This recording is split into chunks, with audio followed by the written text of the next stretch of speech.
Roots in Hindi Jade by Smart Chugtai deals with the sad ache of partition and how it tore apart communities. सबके चेहरे fuck थे, घर में खाना भी न पका था। आज छठा रोज था, बच्चे स्कूल छोड़े घरों में बैठे अपनी और सारे घर वालों की जिंदगी वबाल किए दे रहे थे। वही मार कुटाई, धौल धप्पा, वही ऊधम और कलाबाजियां जैसे 15 अगस्त आया ही न हो। कमबख्तों को ये भी ख्याल नहीं कि अंग्रेज चले गए और चलते चलते ऐसा गहरा घाव मार गए जो बरसों रिसेगा।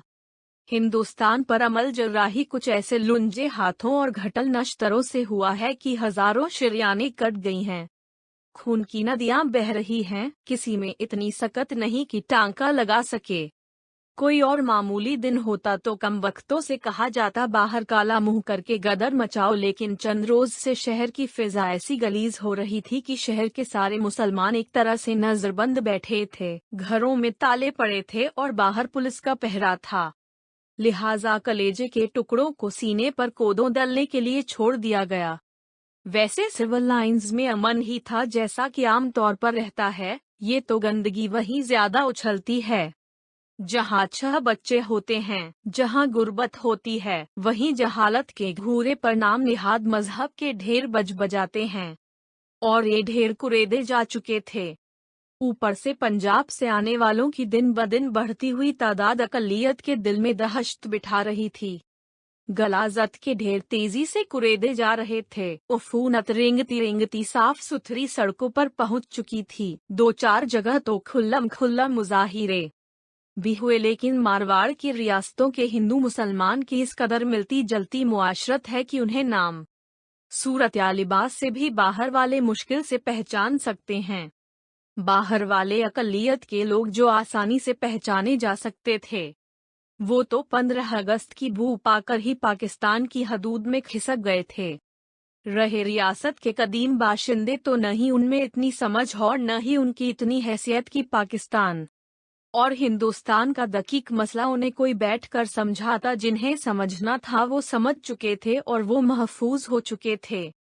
बाकी जो ये सुनकर गए थे कि 4 सेर का गेहूं और 4 आने की हाथ भर लंबी नान पाव मिलती है, वो लौट रहे थे, क्योंकि वहां जाकर उन्हें ये भी पता चला कि 4 सेर का गेहूं खरीदने के लिए 1 रुपया की भी जरूरत होती है और हाथ भर लंबी नान पाव के लिए पूरी चवन्नी देना पड़ती है। और ये रुपया अठन्निया न ही किसी दुकान पर मिले और न खेतों में उगे। उन्हें हासिल करना इतना ही मुश्किल है जितना जिंदा रहने की तगोदो। लिहाजा जब खुल्ला इलाकों से अकलियत को निकालने की राय हुई तो बड़ी मुश्किलात पड़ी। ठाकुरों ने साफ कह दिया कि साहिब रियाया ऐसी गुत्ती मिली रहती है। मुसलमानों को बीनकर निकालने के लिए बाकायदा स्टाफ की जरूरत है, जो कि बेकार जायद खर्च है। वैसे आप अगर कोई टुकड़े जमीन के शरणार्थियों के लिए खरीदना चाहे तो वो खाली कराए जा सकते हैं। जानवर तो रहते ही हैं जब कहीं ये जंगल खाली कर दिया जाए।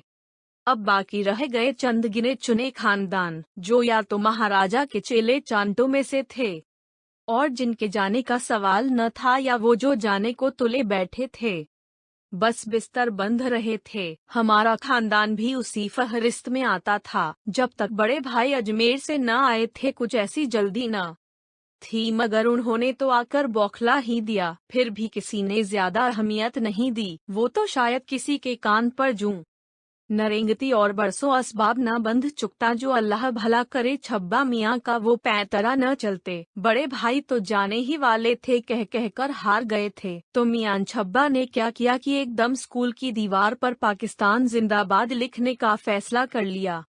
रूपचंद जी के बच्चों ने इसकी मुखालिफत की और फौरन बिगाड़ कर अखंड हिंदुस्तान लिख दिया। नतीजा ये कि चल गया जूता और एक दूसरे ही को सफाई हस्ती से मिटाने की सही फरमाई गई। बात बढ़ गई, हत्ता की पुलिस बुलाई गई और जो चंद गिनती के मुसलमान बचे थे उन्हें लारी में भरकर घरों को भिजवा दिया गया।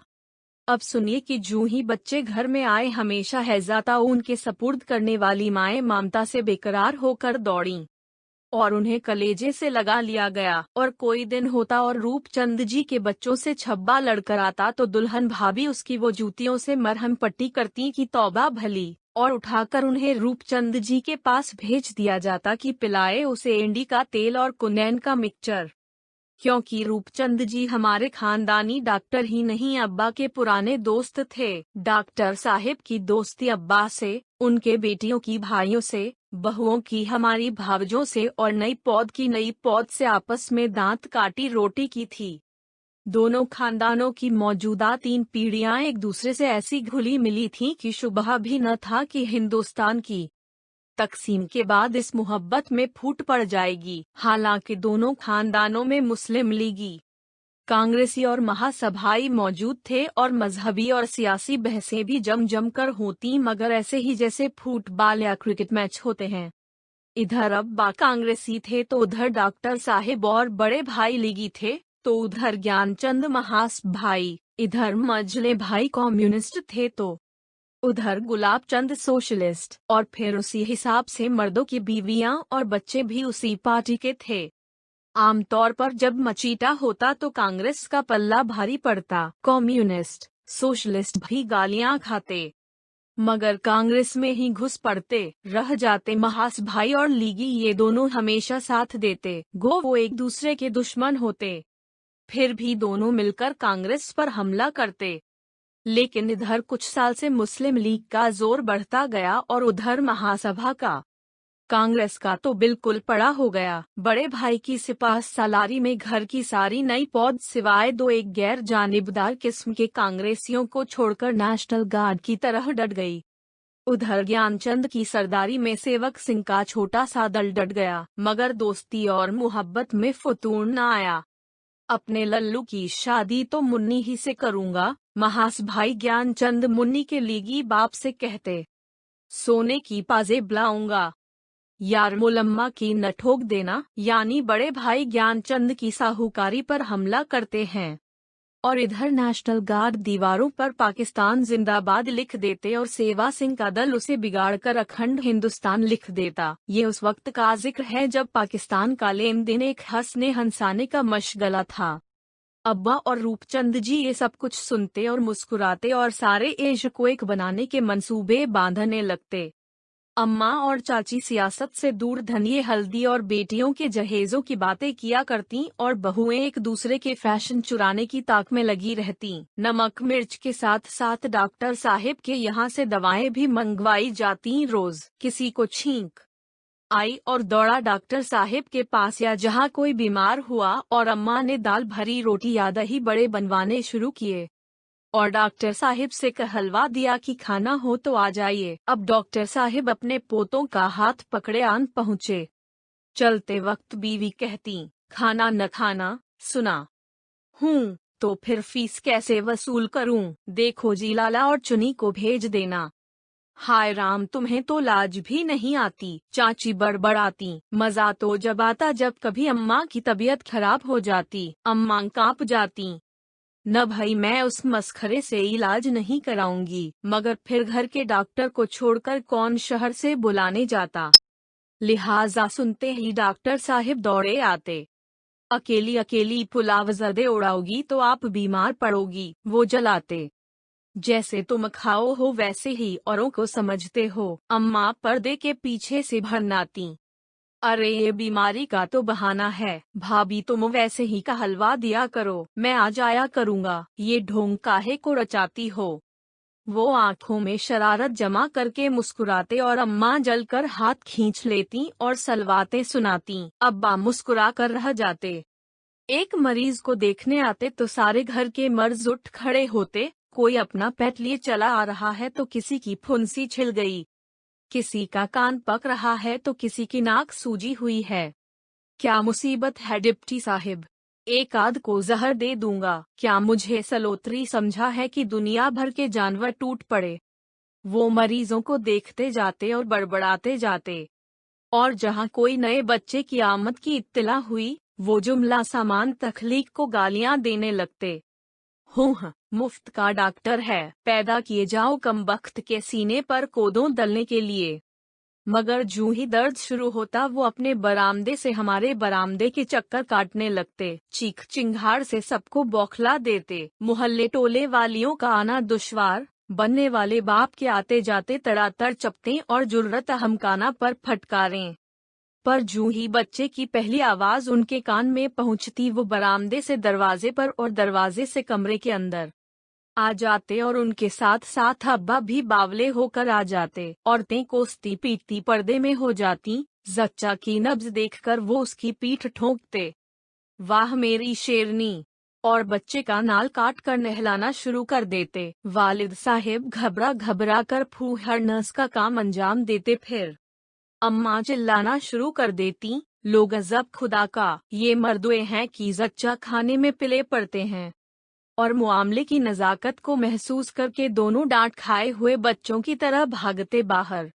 और फिर जब अब्बा के ऊपर फालिज का हमला हुआ तो रूपचंद जी हॉस्पिटल से रिटायर्ड हो चुके थे और उनकी सारी प्रैक्टिस उनके और हमारे घर तक महदूद रह गई थी। इलाज तो और भी कई डॉक्टर कर रहे थे मगर नर्स के और अम्मा के साथ डॉक्टर साहिब ही जागते। और जिस वक्त से वो अब्बा को दफना कर आए खानदानी मोहब्बत के अलावा उन्हें जिम्मेदारी का भी एहसास हो गया। बच्चों की फीस माफ कराने स्कूल दौड़े जाते, लड़कियों बालियों के जहेज के लिए ज्ञानचंद का नातिका बंद रखते।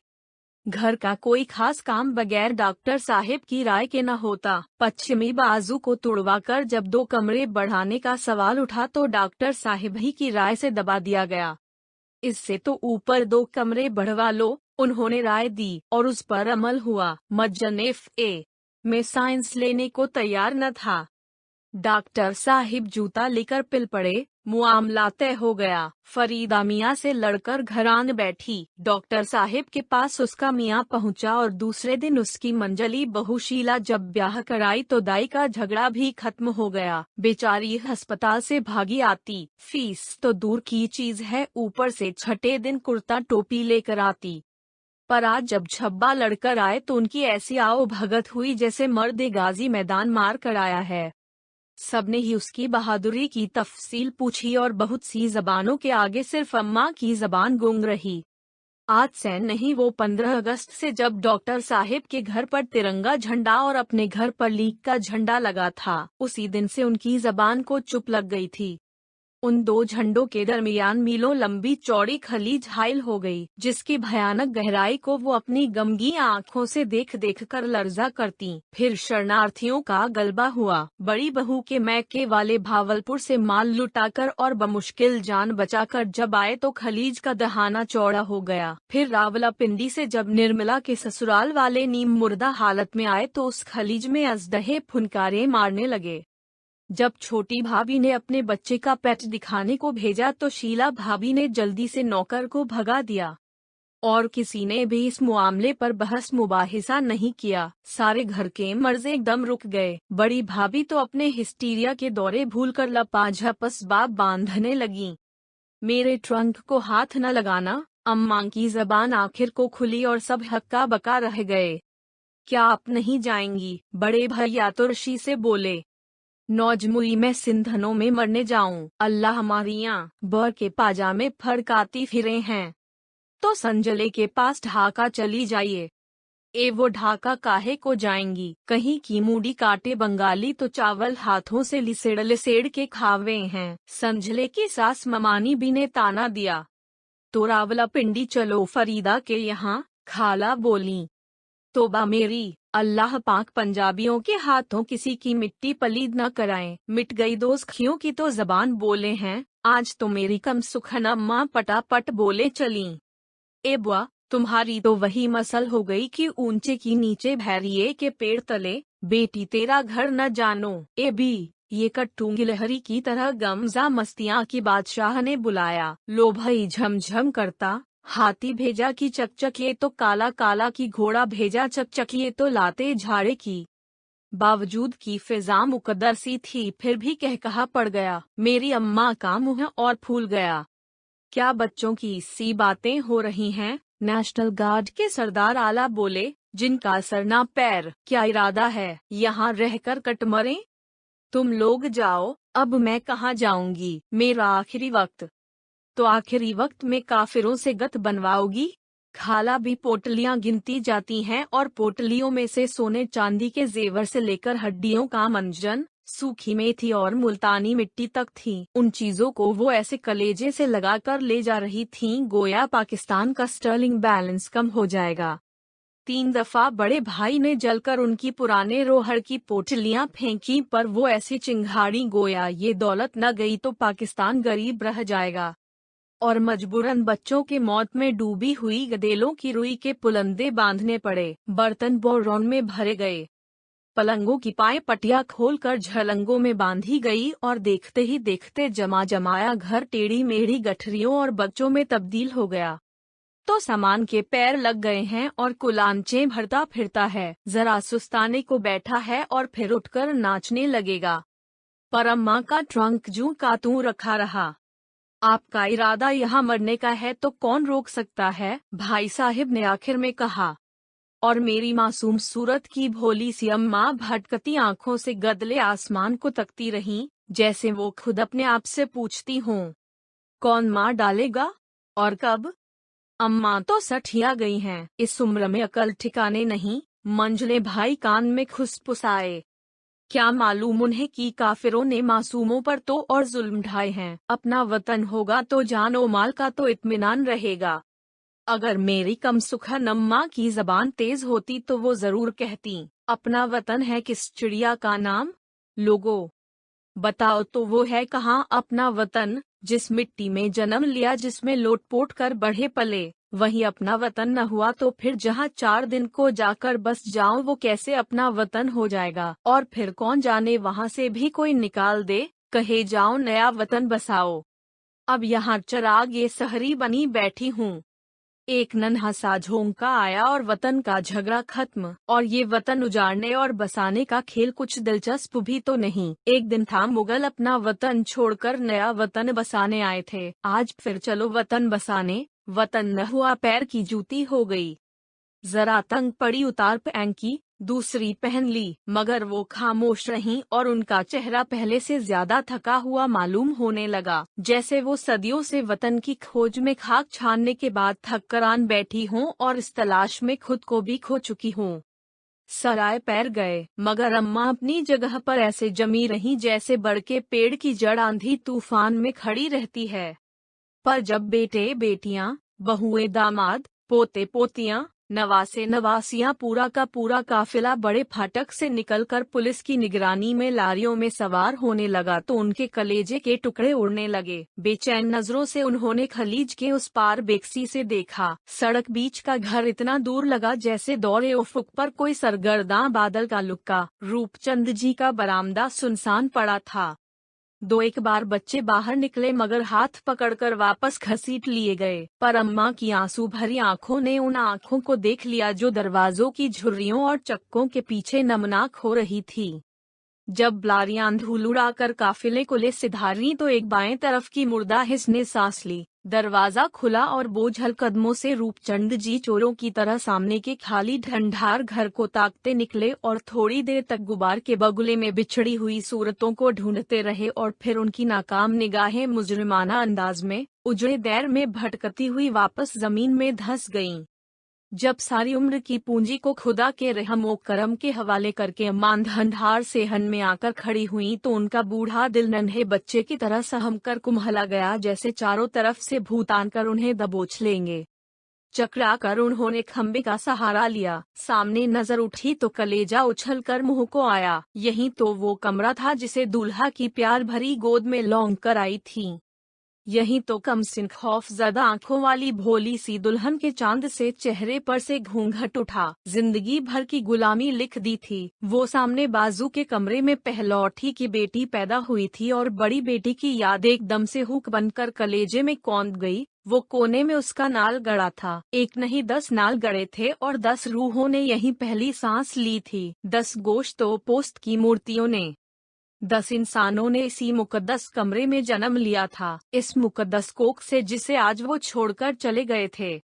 जैसे वो पुरानी केचुली थी जिसे कांटों में उलझा कर वो सब सटासट निकले चले गए अमन और सुकून की तलाश में, रुपये के 4 सेर गेहूं के पीछे। और वो नन्ही नन्ही हस्तियों की प्यारी आगों आगों से कमरा अब तक गूंज रहा था।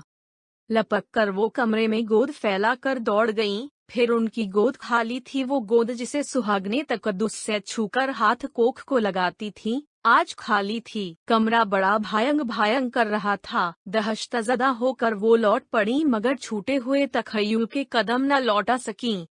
वो दूसरे कमरे में लड़खड़ा गए। यही तो जिंदगी के साथी ने 50 बरस के निबाह के बाद मुंह मोड़ा था। यही दरवाजे के सामने कफनाई हुई लाश रखी थी। सारा कुंभ आघेरे खड़ा था। खुशनसीब थे वो जो अपने प्यारों की गोद में सिधारे पर जिंदगी की साथी को छोड़ गए, जो आज बेकफनाई हुई लाश की तरह लावारिस पड़ी रह गई। पैरों ने जवाब दे दिया और वहीं बैठ गईं जहां मैयत के सिरहाने 10 बरस इन कपकपाते हाथों ने चिराग जलाया था। पर आज चिराग में तेल न था और बत्ती भी खत्म हो चुकी थी। और सामने रूपचंद अपने बरामदे में जोर जोर से टहल रहे थे, गालियां दे रहे थे अपने बीवी बच्चों को, नौकरों को, सरकार को और सामने फैली हुई बेजबान सड़क को, ईंट पत्थर को और चाकू छुरी को। हत्ता की पूरी कायनात उनकी गालियों की बमबारी के आगे सहमी दुबकी बैठी थी। और खास तौर पर इस खाली घर को जो सड़क के उस पार खड़ा उनका मुंह चिढ़ा रहा था, जैसे खुद उन्होंने अपने हाथों से इसकी ईंट से ईंट टकरा दी हो। वो कोई चीज अपने दिमाग में से झटक देना चाहते थे, सारी कुव्वतों की मदद से नोचकर फेंक देना चाहते थे, मगर नाकामी से झुंझला उठते थे। कीना की जड़ों की तरह जो चीज उनके वजूद में जम चुकी थी वो उसे पूरी ताकत से खींच रहे थे, मगर साथ साथ जैसे उनका गोश्त खींचता चला आता हो, वो कराह कर छोड़ देते थे। फिर एकदम उनकी गालियां बंद हो गईं, टहल थम गई और वो मोटर में बैठकर चल दिए। रात को जब गली के नुक्कड़ पर सन्नाटा छा गया तो पिछले दरवाजे से रूपचंद की बीवी 2 थालियां ऊपर नीचे धरे चोरों की तरह दाखिल हुईं। दोनों बूढ़ी औरतें खामोश एक दूसरे के आमने सामने बैठ गईं। जबानें बंद रहीं पर आंखें अब कुछ कह सुन रही थीं। दोनों थालियों का खाना जूं का तूं रखा था। औरतें जब किसी की गीबत करती हैं तो उनकी जबानें कतरनी की तरह चल निकलती हैं, पर जहां जज्बात ने हमला किया और मुंह में ताले पड़ गए।